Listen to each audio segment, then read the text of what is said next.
Well, welcome to the Community Preservation Committee meeting of February 18th, 2026. I want to let you know that certain meetings normally held at the municipal offices are being held remotely with adequate alternative means of public access and where required, public participation provided in accordance with House Bill number 58 of the 193rd General Court, which extended the governor's March 12th, 2020 order suspending certain provisions of the open meeting law, Mass General Law, Chapter 30A, Section 20, until June 30th, 2027.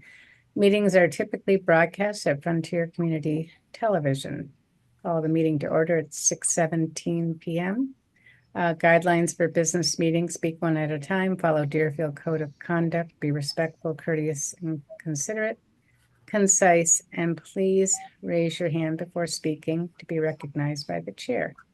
Members present: Frank Leone.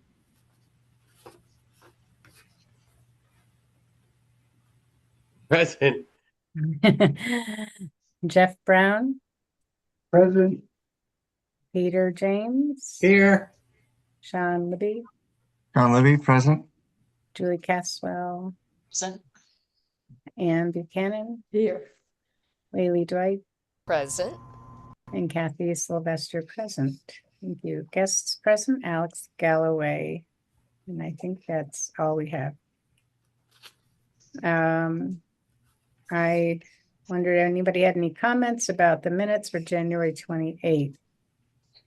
Lily? I would suggest an amendment for the very end of them because they said that our next meeting is February 19th when it's the 18th. So it should be corrected to the 18th. Okay. So you are making motion. Any discussion about that? Can I have a motion to change it or was that your motion? That was my motion to change the Okay. date to the 18th. I will right. second Correct that. the date. Thank you. Any Okay, so- discussion? All those in favor, Frank, Aye. Jeff, Aye. Peter, Aye. Sean, Aye. Julie, Aye. Ann, Aye. Lily, Yes. and yes, Kathy, yes. So the next thing on the agenda is to continue the discussion on the conditions for the 1821 application that Peter and Alex have been working on. So I'm going to let Alex take it from here. I'm sorry, may I have permission to share? I forgot to request that earlier. So apologies, I didn't get to this out to you in advance. I got it just this morning. So I should just be able figured to I do would it. screen share. You should Okay, do it cool. now. Thanks, Lily. You got it. So I figured we could screen share. A lot of it, town council went through this and reviewed it, just kind of helping answer a few questions. Sorry, this is all the standard language. The council did add in a little bit about before finalizing any deed restrictions, whether it's preservation restriction, agricultural, whatever, council would be a party to, and the administrator may be able to review it and make a decision on it. So there's the legally section is beefed up. If you're surprised, that's why. Um, and then, so really the special conditions for this 1821 Meeting House project. Obviously 10, the Secretary of Interior Standards will apply. Pretty straightforward. 11, this one is the longer one that really talks about the deed restriction. And sorry, I'm just gonna move my screen real quick so you can see the full, hopefully. Nope. All right, I lied. I can't get rid of my ribbon, but I'll zoom out just a skosh then. So this was the language primarily that Peter provided, and I don't know. I'm sorry, Peter, I didn't get a chance to chat with you before this, but I was just suggesting that we could potentially remove at least maybe this first paragraph because it talks about the MGL and acquisitions and stuff, and they're really cited down here just to shorten it up and clean it up. And then I think we should keep in the restriction, just, it's just a good record keeping, I think, paragraph, the second one about the use and ownership restriction that is set to expire in 23 years, so that it's retained for recreational use, open space, senior center, community center, all that sort of thing. And then the third paragraph, this is kind of the one that Lisa helped to revise a little bit. So the preservation restriction would be a 30-year term. It avoids a lot of coordination with MHC. I don't really think that this project merits it at this point. And honestly, it seems like it would be in the town's best interest to do a 30-year term. It's totally up to you guys to decide. But I think that's reasonable. It's pretty standard. Can always be renewed in the future. So, and especially if there's another CPC grant or more funding requested, or, if we go for other historic preservation restriction funding, may just be a requirement. And then the last piece of this that Lisa added on was said historic preservation restriction shall include a springing renewal provision. I think we should potentially delete it. That just means the 3rd-year term automatically renews, which essentially is just a permanent restriction. But I think, Let's talk about that. If you want to pull it out, Alex. Yeah. When I read that this afternoon, I had to laugh. I haven't heard of a springing use now since I got out of law school. But what it does here, and it was clever. I assume that Lisa did this, and it was a clever way to get around some of the requirements of the Massachusetts Historical Commission, and I thought it was brilliant. I'd keep it in because it's just absolutely brilliant as a get around. Okay, so you guys want to vote on, I guess so I don't know if it'd be a vote or how you guys would want to do a permanent, so it'd be a permanent restriction, really. It's just a clever way to say it's a permanent restriction. Oh, it's great. Who can explain a springing renewal to me, who's not a lawyer? It just renews automatically. I see. So that's why it's actually, in essence, a permanent restriction. And Leila, you? Yeah, so what if the people in the future, the townspeople in the future, want to remove that? We're totally tying their hands? Well, we don't know that, Lila. I'm sorry for getting in, but we don't know that because the Community Preservation Act statutory stuff is changing so quickly and being interpreted in a much more detailed way. And honest to God, I don't know what they're going to do next in that particular regard. But I wouldn't worry about 30 years from now because I'll be dead. But but it's springing. But I'm just saying, are we tying the hands of the future residents of Deerfield by saying this is I'm actually asking, can you stop a springing renewal? Is it like a subscription that you can say the day before, don't renew? Well, it's automatic until you change it, and remember, okay, that's what I'm asking. Town meeting. All right, so you can change it. Avenue. That's what I was asking. It can be changed in town meeting? Yes. Okay. As long as there's a mechanism for future residents to make their own decision, then I'm comfortable with that. Yeah, I think it's a good point, and we don't want to tie the hands of the town forever. Right. Well, in my opinion, I mean, this is like an engineering study, but this building's going to need significantly more investment. So we could add the springing in if it comes back, or if, I mean, who knows? Like, I'm just curious what the assessment's going to show, honestly. When we get through the grant, do we even have the funds to I know, it is a lot of restriction for something just for a engineering study. I don't know. Well, can I ask a question about that? Because the last time I think, and Alex and I had a very engaging conversation a few days ago about this. My understanding is it's about of the total amount of money, $30,000 to $40,000 is assessed as the probability for the cost of the study, and the rest of it's going to be used for the repair.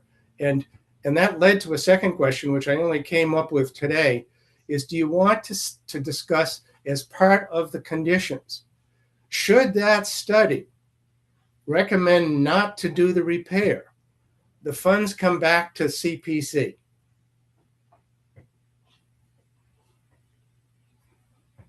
And that's just, it's an inquiry that we've had. I know that Paul Leszewski had an expert come in to talk in terms of the repair. But I think we're all correct in saying, look, let's get some scientific people to say that we can really do this. Lily, you have your hand up. Yeah, I just think I take your point, Peter, but I do think that the normal process would be that the funds would be returned to us anyway, because in any project that's funded by the CPC, if some phase hits a point and it doesn't go any further, the money automatically returns to the CPC anyway. Well, it never leaves. It never leaves. I would certainly hope so. And I only brought it up for discussion because we've had this discussion before, and we show some of that language in our standard conditions. But I felt the topic should at least be discussed because it's a wild card here. We all assume that we can fix the steeple, and there's a lot of comment in the town that we really want to fix it. And, what happens if it screws up? That's all. So are you saying they do the study, and if they aren't going to fix it, then that portion of money that was going to fix it is what's returned to us, not the money that paid for the study? Right, just the leftover money. Yeah, well, that is automatic, and it happens currently because the town accountant doesn't pay out the money if there's not an invoice. So it doesn't leave our account unless she pays the invoice for the work done. And we do not have a mechanism within the committee to oversee this stuff as some of the larger communities do. And so I'm not going to. I say it because I think it's a discussion that we always have to keep in mind. And I think that for example, the accounting on the 1888 building. I'm glad that Kathy is sitting on the committee and not me, because the accounting for that's going to be a nightmare. And so I just say it. I think it's important to discuss it. I don't have a vested interest in saying it must be in because there's language in there that is supported anyway. So I've said enough on my end. Thank you. So are we going to remove this? Kathy, No, we're going to keep it. Julie has her hand up. Oh, I'm sorry, Julie. I can't see all the people. Sorry. Apologize. So in the general conditions under timeline, it specifically says, if the money's not spent in 3 fiscal years, it comes back. And we do have oversight between the chair of the committee and the town accountant that I think is adequate, more than adequate, adequate for this situation. So I don't think we need to say anything specifically about that. I think it's covered.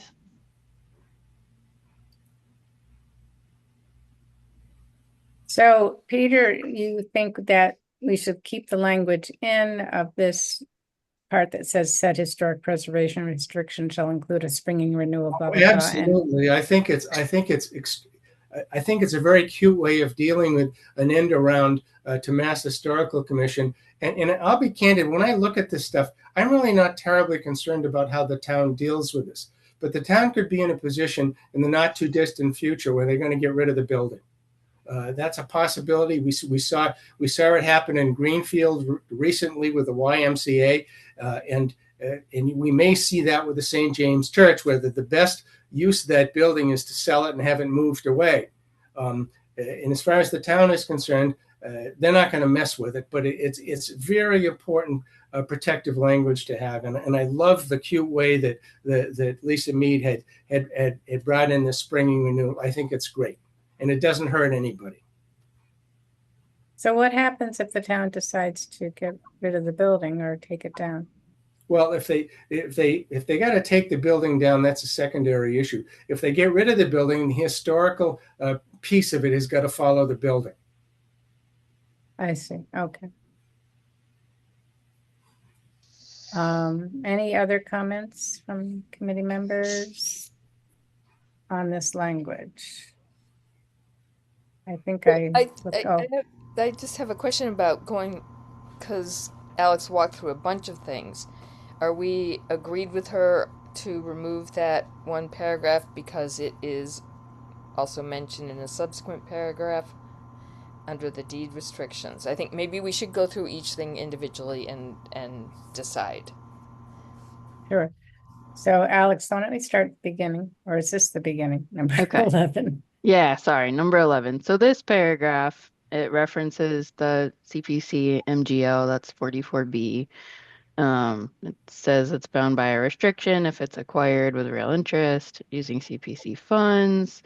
And then where applicable, we agree to the deed restriction. Obviously, this last paragraph is you shall execute preservation restriction. So I think both of those sentences are irrelevant and just not really. I think we just delete them just to clean it up. They're not irrelevant, but they duplicate in some ways, and I guess that part of that too, and is and I don't care if the first paragraph goes out because it's incorporated in other pieces. But the other part of it that Alex and I were struggling with is who's going to own the restriction, and I'm not sure we got an answer on that yet. So yeah, Peter, I sent you an email just this afternoon. Essentially, Lisa was saying that if the town owns the property, neither the town nor the historic commission nor a legal entity of the town can hold the restriction. So we would need to find up another party. But I think that is a much longer conversation that is not going to be ready by town meeting, right? So I think we decided we'd have to say it'll be held by a mutually agreed upon party down here that we need to later figure out and have Sounds great to CPCs me. okay with. Sounds great to me.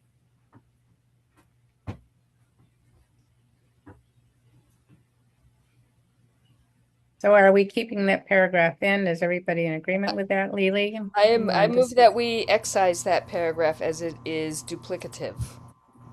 Do I have a second? Any discussion?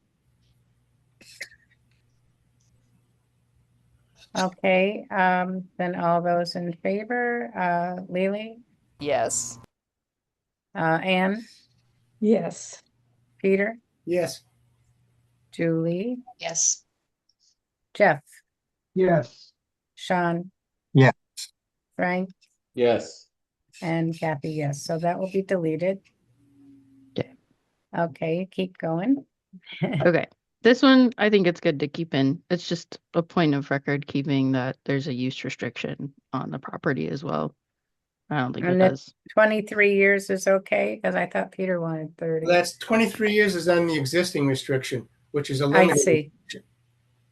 Yeah, this one's already legally recorded, so it's just Oh, I got it's you. I on the got you. property already. Okay, This is the sorry. So I think this third paragraph is, the next one. okay. So recipient shall execute and record this, a 30-year historical preservation restriction that meets the requirements of MGL Chapter 184.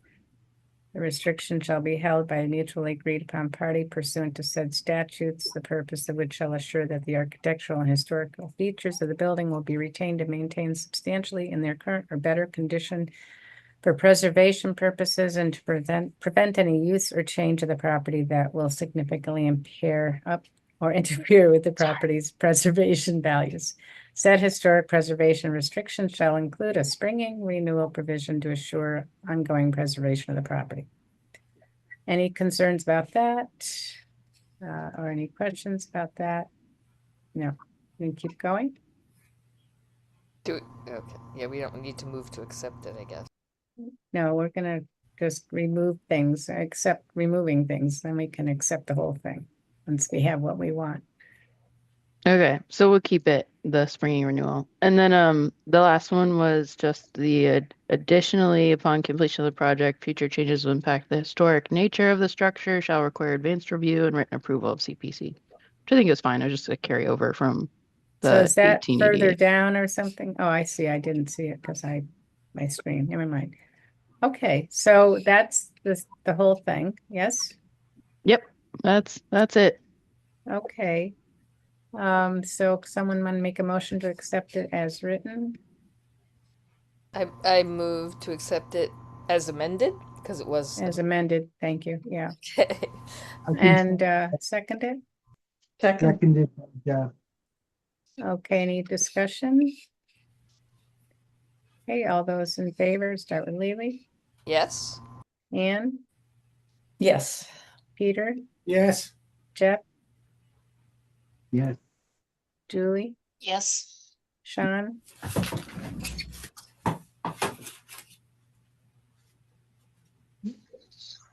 Sean, I think you're muted, yeah. Oh, can't hear you. Yes, yes, yes. Thank you.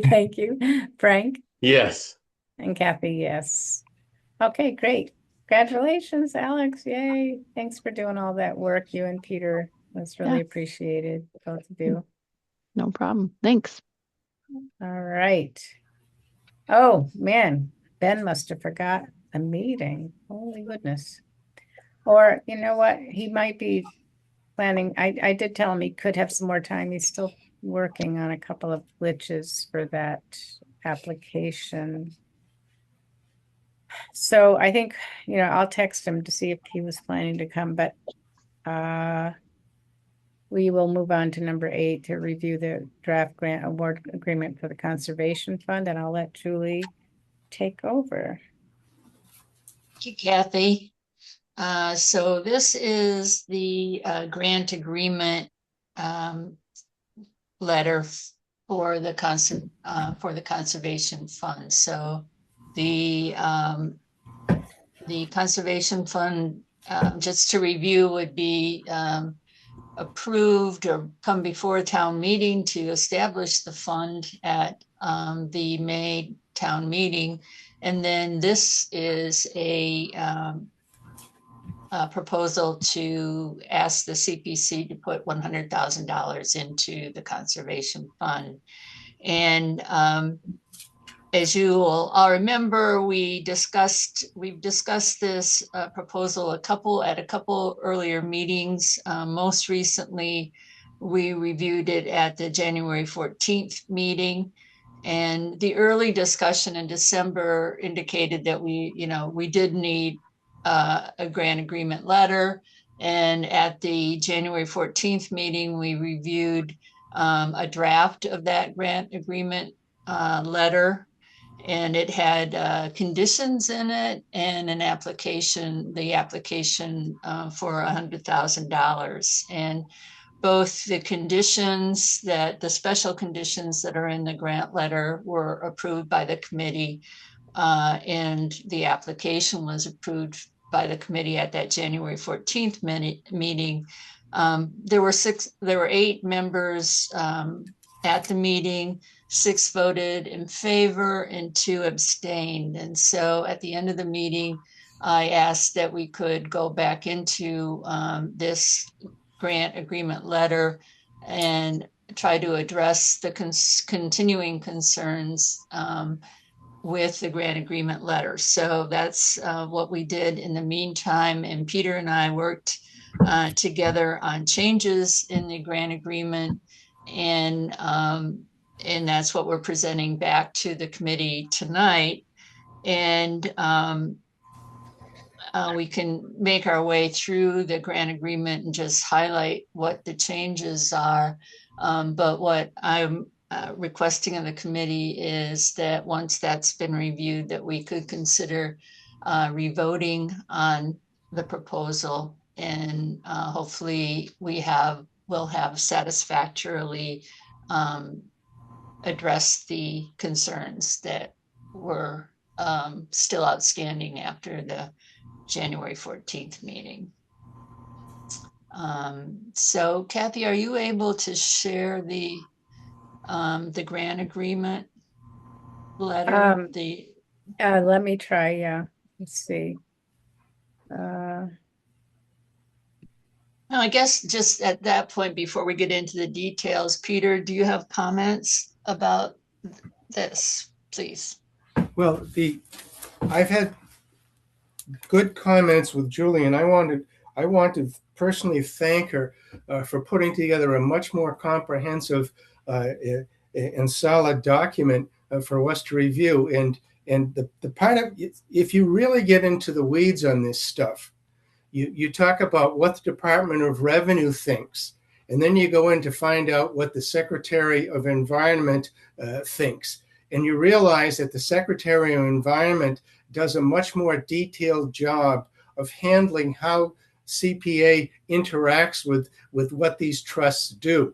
And it's a brilliant part of the revision of this. You know, I've looked over it and I've only made a couple of, a few tweak word changes since Julie came up with a revision. I think she did a fantastic job, and I'm 100% in favor of this revised edition. Okay, so let me share my screen. I think this is the one. Oh, Yes. so it's the usual format here. Mhm. So why don't you talk about it where, I don't know where to start. So you tell me where you want to go, me to go. Well, if you scroll back up to the dear recipient part, I just point out that both in the grant agreement that Alex showed to us in this one, there was this addition of please note this award is contingent upon agreement to and compliance with the conditions attached here too. So that was That's indicating right here. yes. Okay, yeah. So that was a change. And that came from review. Christopher Dunn asked town council to review this letter, and that was a change that town council put in, and it also shows up, I think, in the 1888 building, 21 building. I get confused with those, but Is this, sorry, is this the current version? I thought I sent one with our heading and everything. Do you want me to just double check? Yeah, I think you sent it for the 1821, but I don't know if you sent it for the conservation grant. Oh, okay. Then I'll edit it and send it back to you guys. Sorry. Thank you. Okay, so if we move down further, it's I'm sorry to interrupt, but I can send you the link to the one that is what Alex worked on, because it's got highlights and stuff, right, Alex? That might be an older version. Okay, they probably have the right one. So, okay, well, let's see if we do, because I think I got this from you, Julie, right? Right. And I was a little confused about whether I was supposed to leave all the changes in on the one that was on the Google Docs or not. But this is a finished copy, I should say. So everything is the same down to number 6 in general conditions. And this is recorded restrictions or other documents. So the original said just recorded documents. So it says now recorded restrictions or other documents. So it's bringing in a broader range. It adds some language, the part prior to finalizing any such restrictions, the recipient shall provide a draft to the town administrator to be reviewed by town council. And said administrator may, although not required to, consult with said committee for said approval decision. This provision shall apply only in cases where this line is circled. So that last sentence was in the original. So this is detailing, putting more detail on what the process would be used for recording restrictions or other documents. And again, this is a general condition, and you see the same language reflected in the letter that the grant letter that we just reviewed for the 1888 building. Julie, if I could interrupt at this time, just make a supporting comment. One of the pieces within the weeds of this paragraph, the fact that the Community Preservation Committee will not be charged with reviewing or making opinions with regard to the aspects of the recording of the restrictions. The town administrator will negotiating necessary changes with the assistance of town council, but the CPC is not going to be a formal part of the approval process. And the reason that's there, and the reason I think that it's fair, is that the statutes that provide the power to the Conservation Commission do not anticipate that they have to go back to people like us for further review of their independent authority. And that's what we tried to see coming forth in this, is that CPC, once CPC releases the money to the trust, there are hooks within the town administration, but the hooks don't fall to CPC, and that saves it for us too. And that's an important point. Okay. Yeah, that's good, because that was my main concern. But I don't understand. This provision shall apply only in cases where this line is circled : applies, period. I don't understand what that sentence is trying to say. Well, you're absolutely correct, Lila, that it's sort of like a dangling participle. I would prefer that last clause be eliminated, because there are other parts of the agreement that provide for that. So if I had my personal druthers, I'd edit out, this provision shall apply only in cases where this line is circled : applies. I think it can go away. But I think that the reason it's there was something that I was wrestling with last time. Is like those conditions, this condition. I thought we were writing a general conditions thing, and I was saying that this doesn't always apply, right? This condition does not apply for gravestones, right? So maybe if we delete that line and we make a point of only including this condition where it is applicable. We don't have to, because she's done it later on in the agreement. There's a lot of comprehensive stuff in the agreement that references the statutory and agency wording, which really is pretty substantial. So I think that this sentence and you're right, Lil, this sentence provides confusion. Yeah, it does. It's not going to apply unless it falls within the areas of real estate governance. But a lot of stuff with the Conservation Commission can spend on that's within the act doesn't need this at all. It's only when you're dealing with within the real estate piece of it. So to eliminate confusion, I just get rid of this sentence, because it's protected later on in the agreement. But isn't the question that Lily has, if I'm hearing her right, is that entire paragraph does not apply to a gravestone? No, the whole paragraph applies. It's the last sentence that creates the confusion, and it doesn't apply to everything, because the Conservation Commission can spend their money on other things. That's Kathy. That is what I was trying to say. Yeah. But graveyards don't have a certificate of title evidencing good and clear record and marketable title to the property. I mean, why would we have that in an application to fund restoration of a gravestone at all?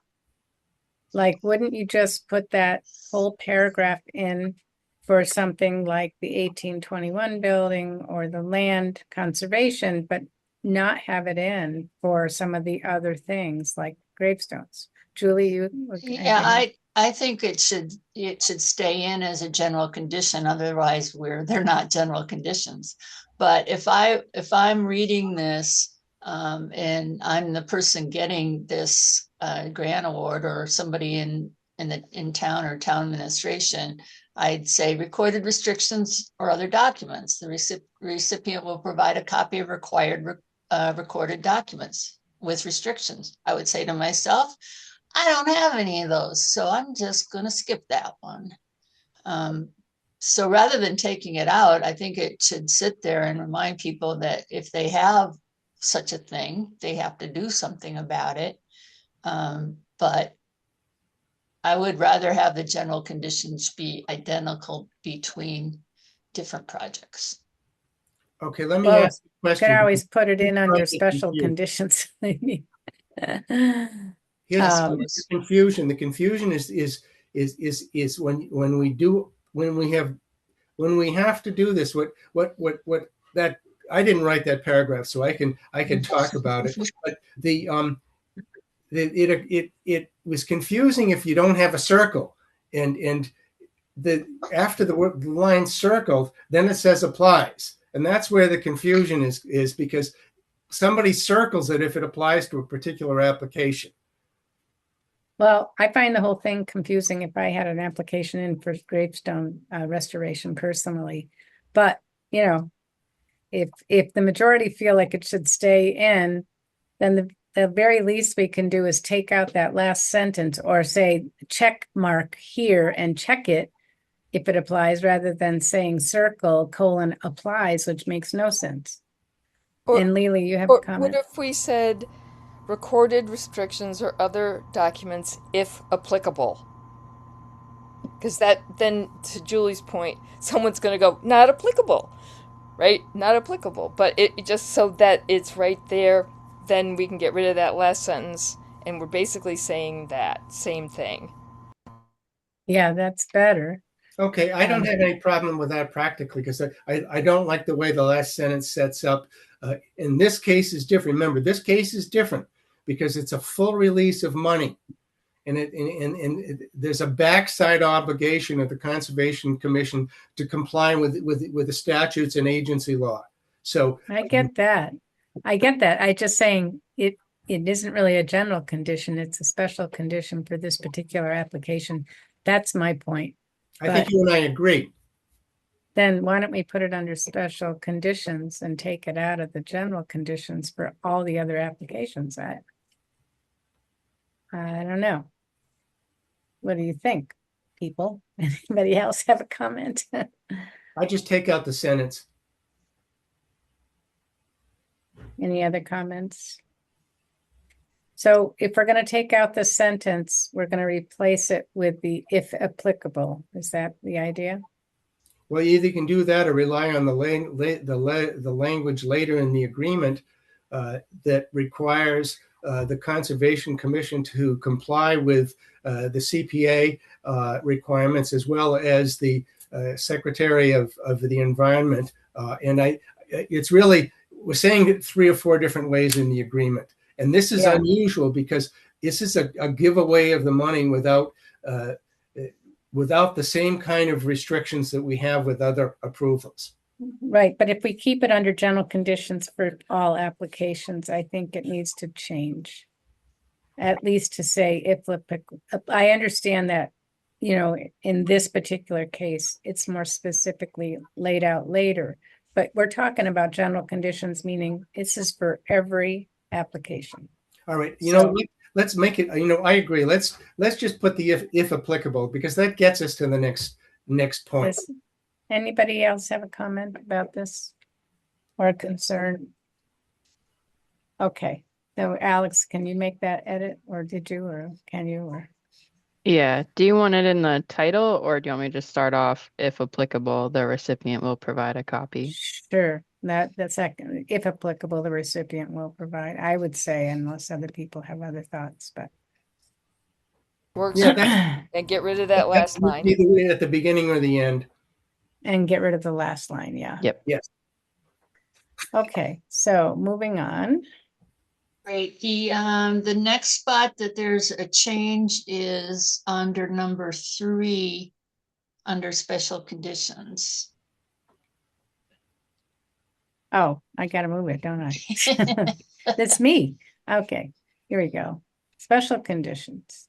Yeah, so if you scroll down a little bit further so we get as much as, got 3 on the screen. Okay, so originally the the part that was in the agreement was the A and the B without these subpoints. So it said to acquire conservation, the purpose to acquire conservation land, to acquire restrictions or easements.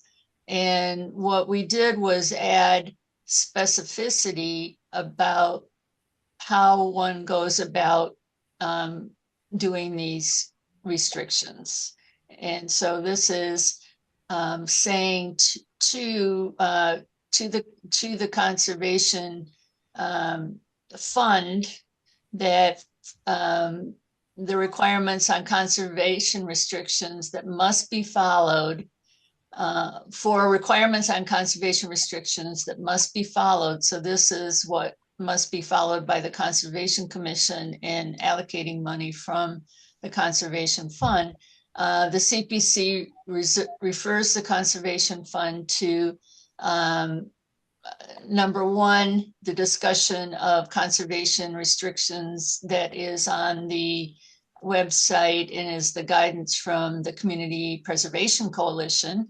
And that is in the form of articles around the rules on conservation restrictions on CPA acquired land published by the Community Preservation Coalition.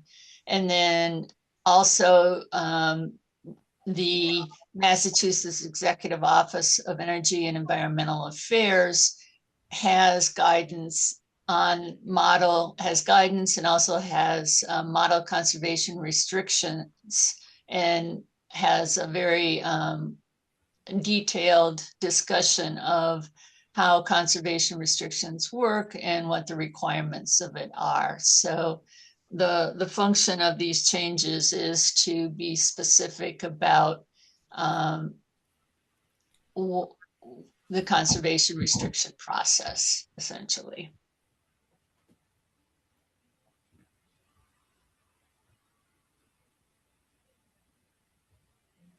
Thank you for coming up with that language. Thank you. So any more that you need to talk about there, Julie? I have a question about, so this is a special condition on the first $100,000, right? And as Peter pointed out, the CPC, the CPA, CPC, whatever the heck they are, they change their conditions. They change things from time to time. Is it your intention that by putting these links, that they'll be updating those links so that those are the active at the moment, or whatever this is now at this time should be captured for the first $100,000, and then if they come back for another $100,000, we will have to do something or renew this, re-review it and stuff. It's just a question of we're putting conditions on right now, and what if they change the rules when the poor Conservation Commission gets a request for something and they decide, oh, I think we can use the CPC funds for this, and they go to this link and all of a sudden it is different than it had been when we voted on this right now. And I don't mean to be a total pain in the proverbial, but it is something with having live links that can cause a problem, because the Conservation Commission might be willing to commit to what these links say now, but I don't know if they... Anyway, sorry to be a pain. I got a couple of comments on that. First of all, both of the links turn into either agency regs or statutory interpretations. Things change all the time. My gut feeling here is that the revised documents would be available. Worst case scenario, if they came to have a conflict, the Conservation Commission could come back to us and say, look, this arises. Do you have a problem with us handling the new stuff? And we'll say, fine. It's not as if it's a Thank you. private entity. This is all part of the legislation federally, Massachusetts, and agency regs.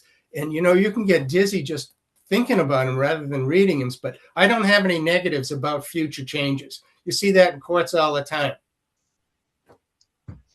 And I don't believe that, these conservation restrictions have to go to the Executive Office of Energy and Environmental Affairs to be approved.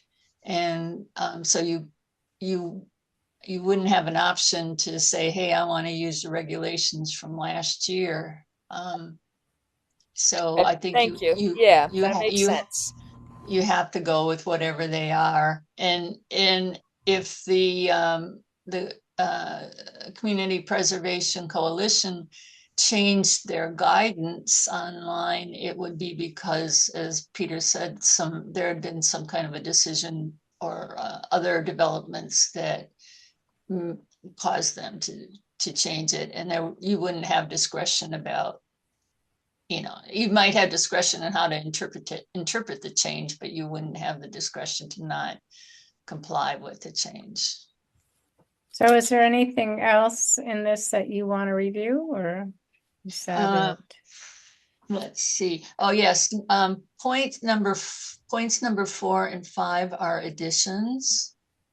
So the Conservation Commission, this is number 4, which administers the Conservation Fund, must include a report of the activity and expenditures of CPC funds by the Conservation Fund in the Conservation Commission's annual report to the town of Deerfield. So this was, I guess, a transparency and reporting idea.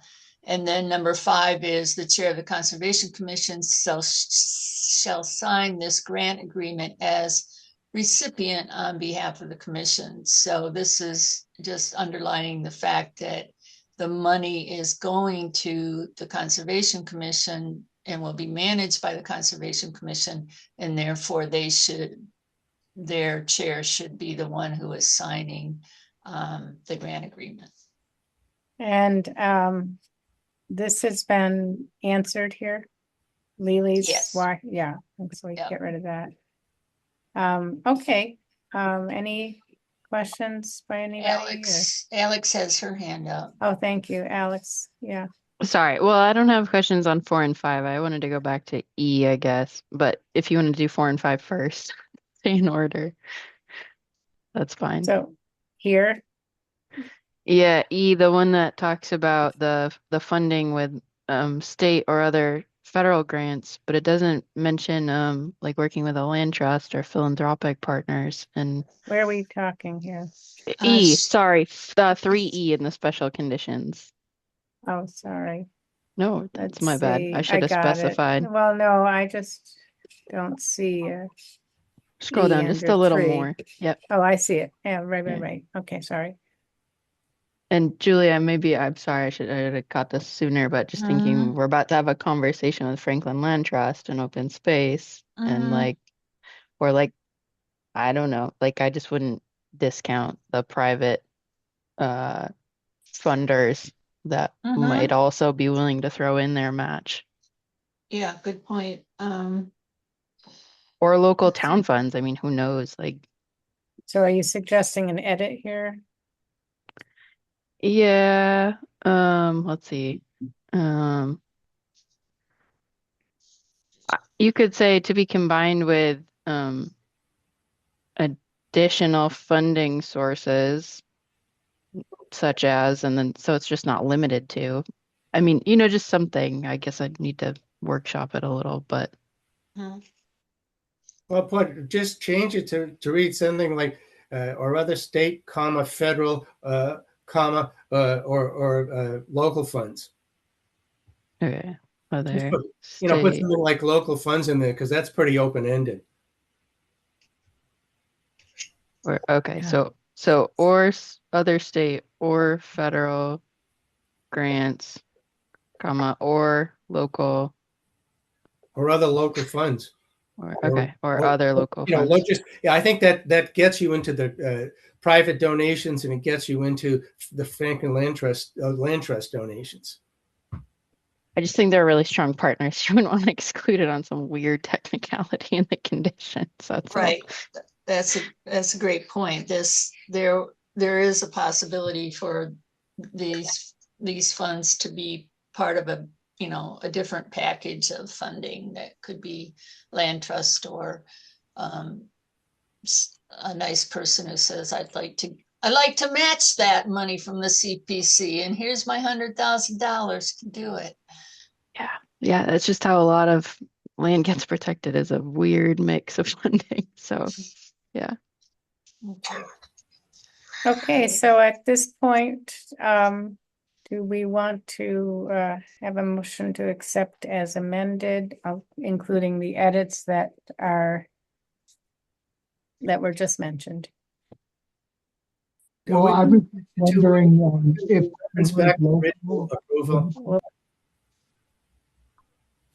does the word local limit us? Is there another way we could put in something open-ended that, I mean, there might be funds coming from far away, right?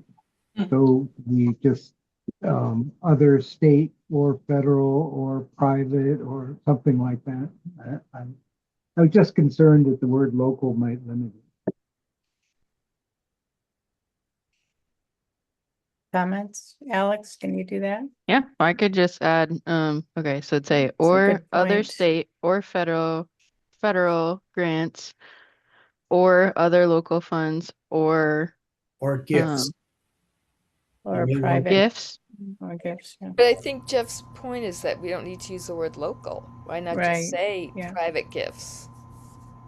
And then Right. somebody in California can give us money. Okay, so just Is- or other funds? about- Do you want me to just I'd leave it say that way? or I'd use gifts, because you may get a gift from an entity, a nonprofit in Deerfield, or you may get a gift from a private party in California. How Okay. about Yeah. state, federal, or other grant? Grants or gifts. Yeah. So But- I put or other funds / gifts. Does that include everything? How about sources? Other sources? Yeah. Sources, yeah. That Me- covers, yeah. There's also the possibility that the town of Deerfield could say, outside of the CPC process, that they want to put some money into this fund. I mean, Northampton actually does that pretty regularly. So I guess we need almost like municipal as well, but Well, so to Isn't Anne's there- point, other sources is pretty. Yeah, just something Yeah. Broad. universal, yeah. yeah, other sources is good. Okay, so if we're done with the edits, I shall we? move to approve this grant agreement as amended. Second, Second. You seconded by Sean and someone else, Anne, I think. So, any discussion? I have a question. It's a order question. Do we have to reference back the prior approval? Because this is an amendment of the prior approval. Well, I think we're going to vote on the approval again, right? Okay, as long as it shows somewhere that that's what we're doing. Yeah, so we're going to approve the conditions and then re-vote on the overall approval of the application. If that's good with everybody. Okay, so we're going to vote on this amended agreement. Lily, Yes. Sean, Looks good. Jeff? Yes. Yes, Peter, Yes. Anne, yes. Frank, Yes. Julie, Yes. and Kathy, yes. So the next thing is to now revisit the approval of the application. Julie had asked that we have another vote on it to see if we could get a unanimous vote. So, if someone wants to make a motion to have a vote, once again, a second vote or on the application. I move that we approve the application for the Conservation Trust. Why don't we just do that? Okay. And second, Libby, second. thank you. Any discussion? All those in favor, Frank, Yes. Julie, Yes. Anne, Yes. Peter, Yes. Sean, Yes. Lily, Yes. and Kathy, yes. Very nice work, Julie and Peter. Thank you so much. I love that.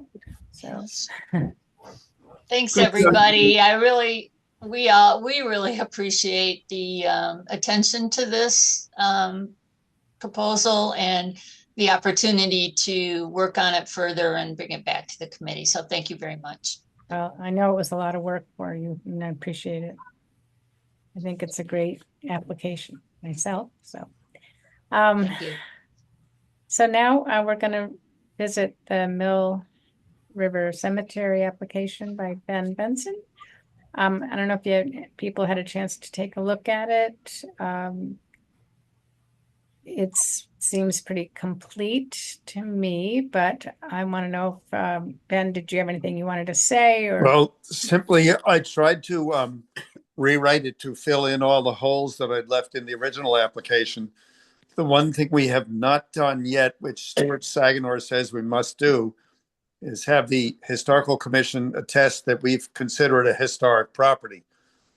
First two residents in the cemetery were buried in 1801, and then the last one was 2024. So I consider it a part of Deerfield's history. We simply have to get a formal meeting of the Historical Commission to do that. I did not know that was required until we reviewed Stuart's suggestions. But other than that, I hope the application is satisfactory to everyone. So any other comments on the application, Peter? Yes. I think that the Historical Commission obligation has been met here, but it also was met back for the original Old Deerfield application back in 2020. And it might be a good idea if the Deerfield Historical Commission sent a separate acknowledgement in blank so that you don't have to worry about approving the language of every single application. Just have one on file. This is our position on the graveyards in town, which I think is very appropriate and well written. And I think that would be extremely helpful. But I applaud it, and I think that both of these graveyard applications, we've gone through the drill of learning a lot more about graveyards in these discussions. So thank you, Ben.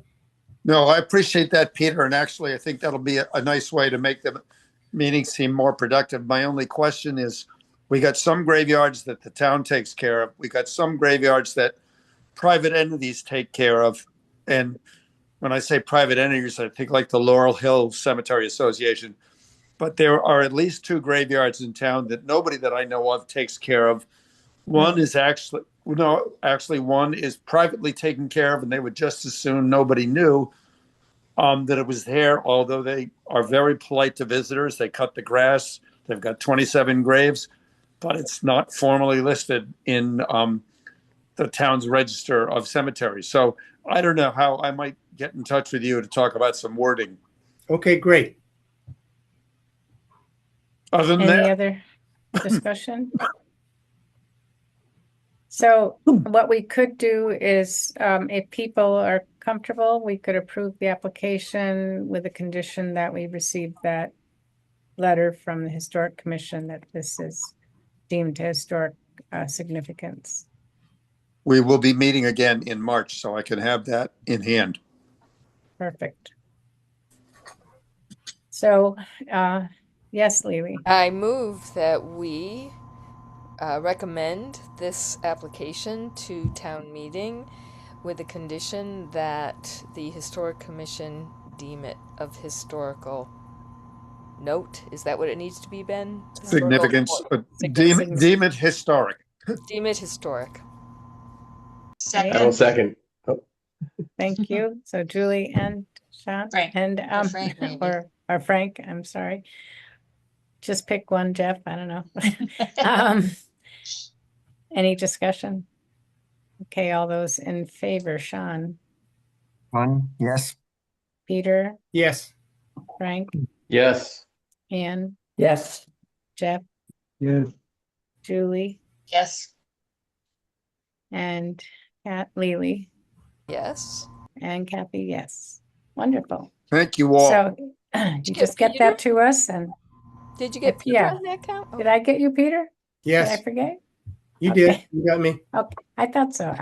Going around the screen, okay, that sounds like you got a lot done. So any new business unanticipated? So I think, for the next meeting, we have to kind of wrap up the conditions on every application. And yes, Lily. Who has to write the words for the warrant article? Is that something we do as a committee, or I think you got stuck doing it last year? But is that, or does the town? How does this happen? The town did it, actually. All right, Yeah. good. As long as I didn't. Yeah, I don't do stuff like that. Well, it seems we got a pretty bunch of complicated things, so I was. You do. So I think we have to fill out the grant agreements, but I'm going to give them to Alex and tell her, write it up, and so we'll get it done.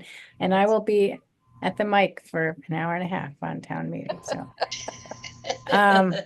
so the next meeting we have to schedule. We had the final CPC meeting as March 4th, but I will not have the grant agreements done by then because I'm going away next week.